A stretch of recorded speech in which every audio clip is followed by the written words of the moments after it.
Mr. Miyagi is one of the newest members of our animal ambassador team, and he is a Eurasian eagle owl, and he's coming up on 6 months old.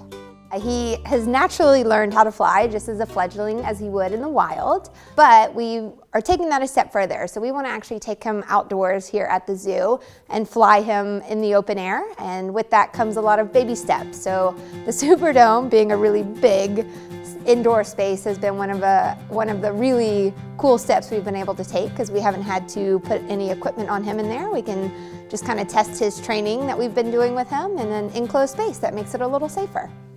So when we first brought him to the Superdome, we just kept him on the glove and just let him sit there casually, and his eyes got really big. He was certainly taking in all of his surroundings, and he was a bit timid. He was a bit nervous. He was only about 4 months at the time, and it was the first time we had really seen him show any signs of nerves, but he was never too fearful.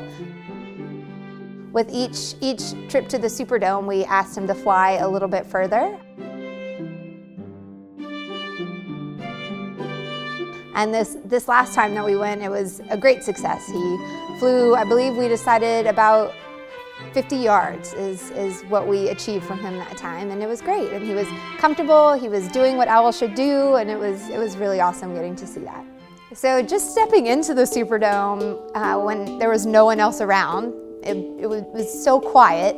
That was kind of a breathtaking experience in itself.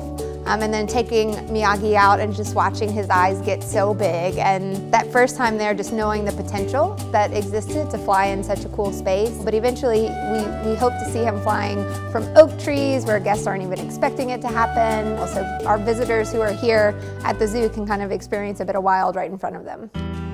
So a big part of why we're putting together this flight demonstration here at Audubon is just to teach a bit more about bird conservation in general.